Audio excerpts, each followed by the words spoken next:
Amanhã tem vitória, mas quem vai trazer todos os destaques, quem vai falar tudo pra gente é Fabrício Cunha. Bem-vindo, Fabrício, bom dia. Bom dia, dona Alicia, bom dia, convidada, bom dia, amigos da TV Aratu, no Campo do 4.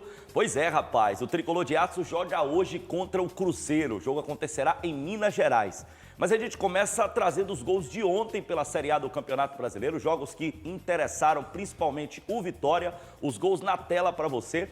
Primeiro essa goleada do Corinthians para cima do Atlético Paranaense, né? Corinthians vai fazer 1 a 0 com esse chutaço do Mateuzinho, que golaço do lateral do Corinthians. Chama atenção que até hoje o Corinthians não pagou pelo Mateuzinho, né? Há um desequilíbrio aí nessa reta final do campeonato, as permissões que foram deixadas ao Corinthians, né? Que contratou geral, mas está devendo a todo mundo e reforçou o time, por exemplo, em relação ao Vitória, que está na mesma disputa do Corinthians e não teve essa disputa desigual no mercado como o Corinthians acabou fazendo. O Corinthians fez 2 a 0 ali, a gente viu o gol corintiano fazendo 2 a 0 em cima do Atlético Paranaense. O Atlético começou a buscar, o Nicão acabou diminuindo e aí já o gol de empate do Furacão. O Furacão acabou empatando com o gol do Eric, né? O segundo gol do Corinthians ali do zagueiro Kaká. Memphis Depay, esse aí, o Depay, né, holandês, ainda não tinha feito gol com a camisa do Corinthians, estava sendo muito criticado na partida de ontem, e na cobrança de falta acabou fazendo o terceiro gol corintiano. Corinthians 3, Atlético Paranaense 2. O Rodrigo Garro, também grande contratação da segunda janela corintiana, fez o quarto gol corintiano. E o quinto gol ainda vai acontecer nos pés de Yuri Alberto, 21º gol dele na temporada. Atacante também muito criticado pela crônica, né? Pelos movimentos, os gestos técnicos que ele faz em campo. Mas é um goleador, não à toa, tem 21 gols na temporada. Marcou mais um ontem na goleada do Corinthians sobre o Atlético Paranaense. O Corinthians que saiu da zona e preocupou ainda mais o Vitória. Outro resultado preocupante para o Vitória foi esse aí, ó. Imagens do Maracanã, o Ganso chegou a perder um pênalti para o Fluminense, mas o Fluminense não teve problemas em vencer o Flamengo.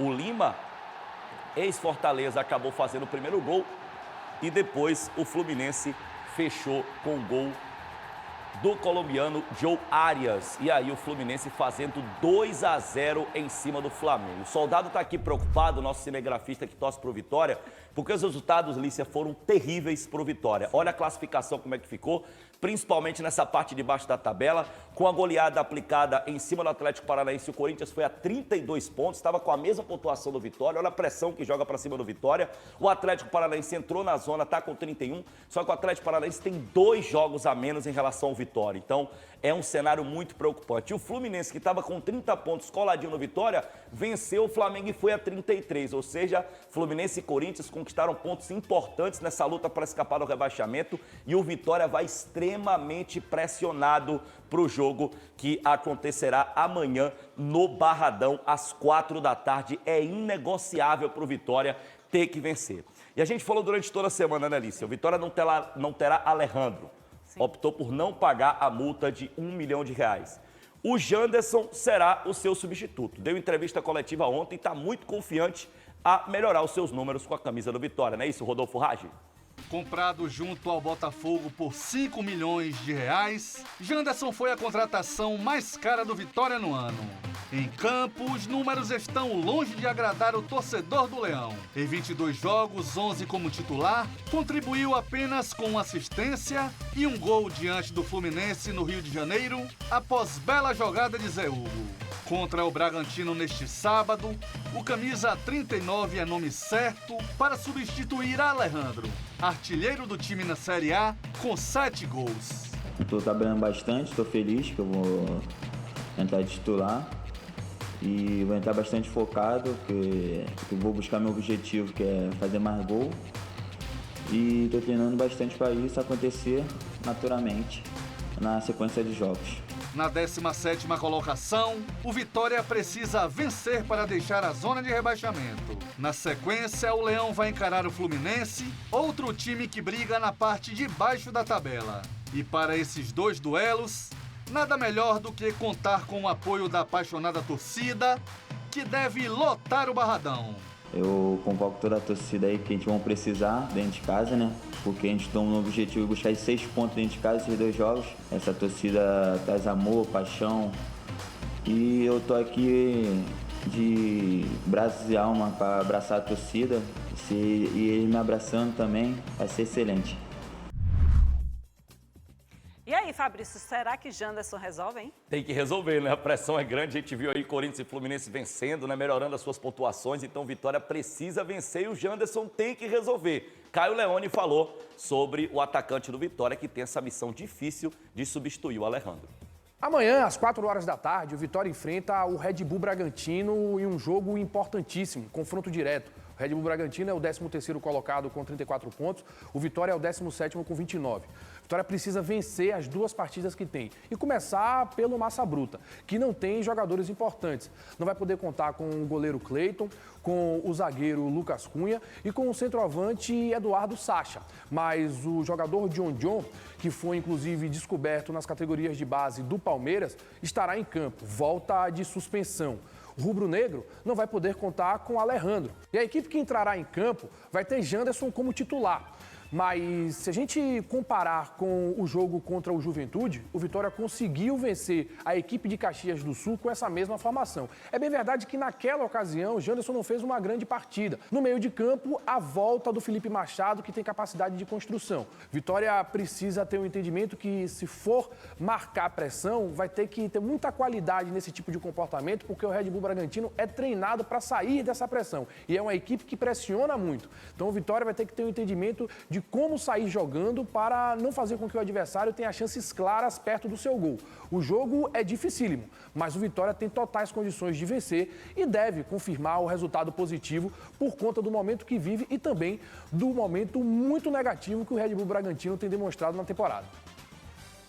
Inclusive, soube que tem treino aberto, viu? Daqui a pouquinho no Barradão, é isso mesmo? É isso mesmo, imagina, 9 da manhã, ou seja, daqui a pouquinho, né, daqui a pouco mais de 2 horas, tem treino aberto no Barradão. Torcedor basta levar no mínimo 1 quilo de alimento. Por que eu falo no mínimo? Porque se o torcedor quiser levar 5 quilos, 10 quilos, fica à vontade. Então tem essa entrada com 1 quilo de alimento ou mais, aí o torcedor vai poder ver o treino do Vitória. Hoje tem coletivo, será um treino muito animado. É o treino de véspera para a partida de amanhã contra a equipe do Bragantino. Inclusive, torcedor rubro-negro, o presidente Fábio Mota, ontem à noite, afirmou que vai conceder uma entrevista coletiva após o treinamento aberto do Vitória.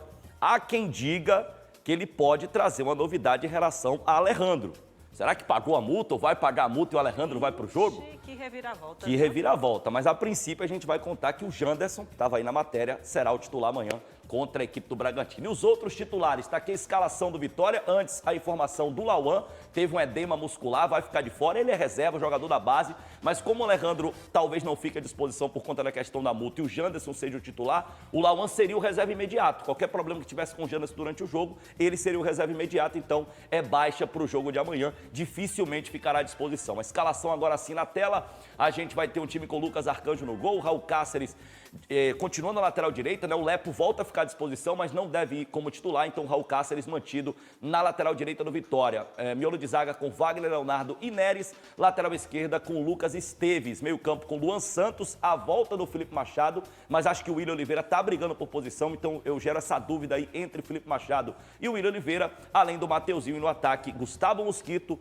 Carlos Eduardo ou Everaldo. Eu gero também essa dúvida, o Carlos Eduardo não vem performando bem, pode ser que dê Everaldo. E no ataque, ali mais à frente, o Janderson, mas faço o asterisco com essa entrevista coletiva do Fábio Mota. Ele gosta de aprontar algumas surpresas, é um presidente com a simbiose muito grande com o torcedor, sabe como mover a torcida, de repente está esperando para essa coletiva para dar uma grande notícia que seria o Alejandro entrar em campo contra a equipe do Bragantino.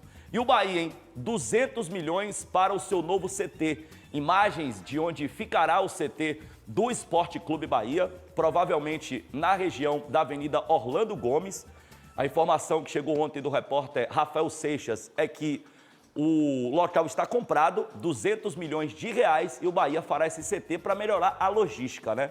O CT do Bahia hoje, Lícia, é lá em Dias Dávila, né? Sim. Então o time do porte do Bahia, com o investimento que o Bahia tem tido com o Grupo City, tem que fazer essa viagem praticamente todos os dias. A gente já teve, inclusive, o Gilberto, certa vez, há 3 temporadas atrás, sofreu um acidente nessa estrada que liga Salvador a Dias Dávila. Então, para não expor os atletas, para ter uma logística melhor, o Grupo City já definiu que vai comprar esse terreno, se é que não já comprou, a informação inclusive que o terreno já está comprado, a informação não é oficial, por isso que a gente tem um certo cuidado, mas ficaria na Orlando Gomes no custo de 200 milhões de reais. Construção duraria em torno de 2 anos e aí o Bahia teria um belo CT dentro da capital para poder preparar os seus times para as temporadas que estarão por vir.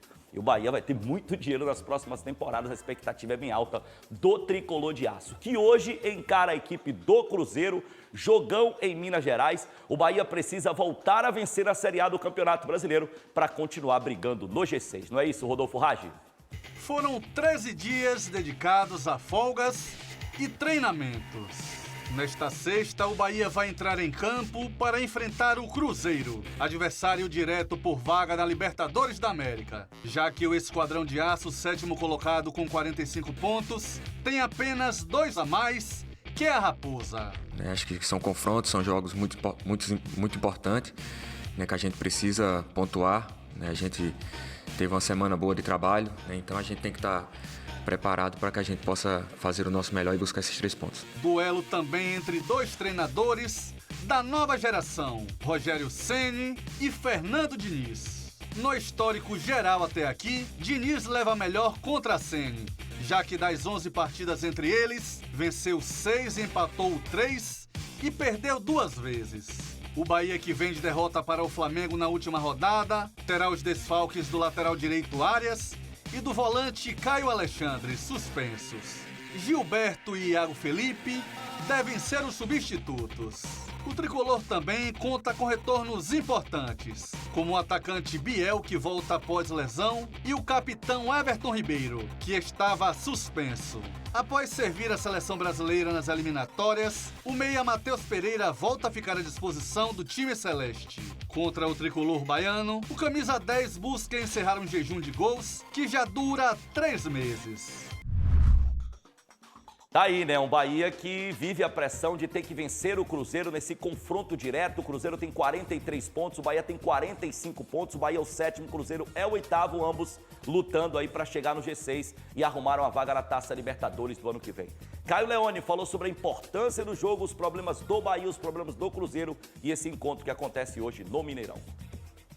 Hoje, às 21h30, o Bahia visita a Raposa, o Cruzeiro, no confronto direto. E precisa vencer a partida. O Bahia tem 45 pontos, o Cruzeiro tem 43. Um é o 7º colocado, o outro é o 8º.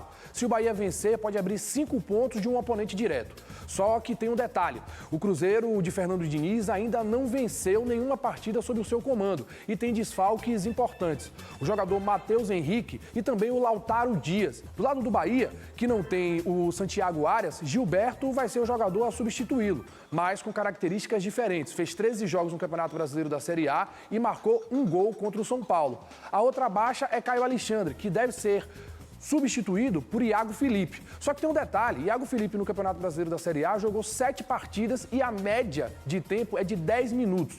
Mas nem tudo é uma notícia negativa. Biel, recuperado do problema na coluna, entra em campo. A tendência é que o Bahia jogue contra uma equipe que marca pressão, que vai tentar tirar o conforto do Bahia o mais rápido possível para conseguir ter uma qualidade dentro do jogo e trazer a atmosfera para si. Vencer o Cruzeiro é muito importante. O Bahia chegaria a 48 pontos e faria com que o seu oponente direto estacionasse em 43. O Bahia tem condições de vencer, mas vai precisar mostrar que mudou a sua postura nesse momento, onde teve tempo para trabalhar de sobra. Tá aí, jogo difícil, viu? Jogo importante. Confronto direto, né? O Cruzeiro tem uma grande equipe, assim como o Bahia tem também uma grande equipe, Lícia. E a escalação do Bahia, hein? Tá todo mundo querendo saber como Vamos é que tá saber? essa escalação. Olha na tela aí, Lícia, pra gente. Marcos Felipe no gol, Gilberto será o titular, já que o Santiago Arias tá fora, né? Cumprindo suspensão. Miolo de zaga com Gabriel Xavier e Canu. Lateral esquerda com Luciano Juba. Aqui a dúvida, no lugar de Caio Alexandre, vai dar Iago Felipe? Talvez seja a opção do Rogério. Mas brigam por vaga Acevedo, que também seria uma troca pela outra, ou até o Biel, que a gente viu na matéria retornando depois de contusão. Se der Biel, o Tassiano viria para o meio-campo e o Biel faria o ataque junto com o Everaldo. E aí a gente sabe os outros, Jean Lucas, Everton Ribeiro, Cauli, Tassiano e Everaldo. A grande dúvida é quem será o substituto de Caio Alexandre. Que o Bahia faça um grande jogo hoje, a partir das 9h30, jogaço no Mineirão. Estaremos de olho e torcendo muito para que o Bahia vença fora de casa e se aproxime de novo do G4 do Campeonato Brasileiro, Lícia. expectativa, viu? E aí você, né? 2 semaninhas maravilhosas. É isso, segunda-feira Casé tá de volta, viu? Pra assumir Saudades aqui do o- Casé, mas assim, como foi bom interagir com você essas 2 semanas. Você é um profissional espetacular, Alicia. Foi demais. ótimo, eu que agradeço, viu? Muito obrigada. Beijo, amiga. Tamo Tchau. junto. Valeu, Alicia. Valeu, gente. Até a próxima.